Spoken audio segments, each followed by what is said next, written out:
et vous dites je comprends cette rage, cette colère. Là, c'est trop. Vous voyez une vidéo, elle était en quasi direct, parce que elle s'est très vite répandue sur les réseaux, où vous voyez un homme qui appelle sa mère. Il appelle sa mère. On devine de l'urine sur le sol. On voit la mort. Et un homme de 2 mètres, Blake. Un mec qui fait 2 mètres, qui était un ancien basketteur. Avec ce policier, enfin j'appelle ça un policier, mais ce soi-disant être humain, parce que pour faire un acte pareil, il faut quand même avoir une part d'humanité.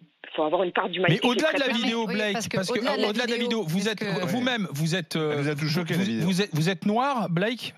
Je suis noir et je suis mère de 2 garçons. Et donc comment je suis noire et je suis mère de 2 garçons. Mes garçons qui sont pré-ados, je ne dis pas que la situation aux États-Unis est la même qu'en France. Je vous préviens, je vous alerte. Mais je sensibilise mes enfants sur leur relation avec la police. Bien sûr. Je ne veux pas qu'ils aient peur de la police. Mais je ne veux pas qu'ils provoquent Je ne veux pas que des actes de leur part puissent être mal interprétés par la police et qu'un jour je me demande où est mon fils et qu'on me dise qu'il est en garde à vue parce qu'il a eu un mauvais geste.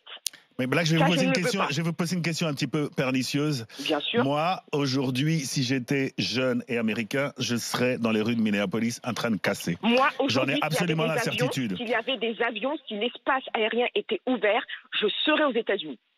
Et est-ce que moi, honnêtement, je le dis là, je sais que je vais me faire défoncer, mais je l'assume totalement. Si j'avais 20 ans aujourd'hui et j'étais à Minneapolis, je serais en train de tout défoncer dans la ville. C'est une certitude. 40 ans, 60 ans, 80 ans, je serais là-bas. Aujourd'hui, à Paris, avec ce qui se passe. La révolte mais la destruction, pardon, excusez-moi. Non, on mélange pas tout, Olivier. Je pense que les scènes de pillage profitent malheureusement aux adversaires. J'en suis tout à fait conscient. Si vous pouviez, mais c'est au-delà de ça. C'est vraiment une situation d'émotion bouleversante qui fait que j'ai la rage. Je ressens une rage. Il y a un pont à Martin Luther King, il faut faire des manifestations pacifiques. Excusez-moi, Blake, juste une question. Si vous pouviez aller en Libye aussi pour soutenir les migrants noirs qui se font esclavagiser, les femmes qui se font violer, vous prendriez l'avion? Oui, je le ferais. Ah, ce serait bien parce que justement, vous voyez tous ces petits groupes, les indigènes de la République et compagnie, on les entend pas beaucoup sur ces questions. Barbara, s'il vous plaît, je vous apprécie beaucoup, mais là, enfin, c'est quand même pas. Il y a des situations, on peut comparer beaucoup de situations. Je voudrais pas qu'on mette sur le même, sur le même pied, sur la même comparaison, ça, parce que c'est vrai qu'en Libye, on ne voit pas les meurtres, mais il y en a tellement. Il y en a tellement. Mais c'est la force de l'image. C'est la force de l'image. Il n'y a pas à dire. Il n'y a pas à dire. Là, il n'y a pas de débat, c'est la force de l'image. J'entends très bien, Blake. Mais vous comprenez que moi, je vais vous dire une chose, honnêtement.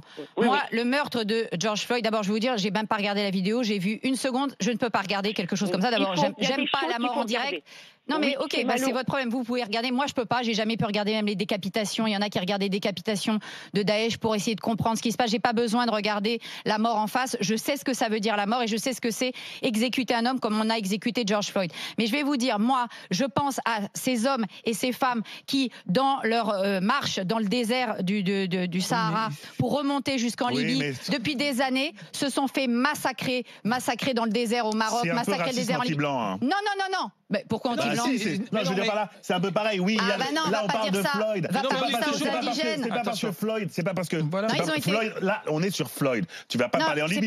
Attends, mais je suis en train de te dire le côté. Je vais prendre l'avion parce que je vais aller manifester parce que George Floyd. T'as répondu, j'irai en Libye de la même manière. C'est too much. Moi, c'est too much la façon dont on traite les Noirs dans certains pays du bassin méditerranéen. Excuse-moi, c'est too much.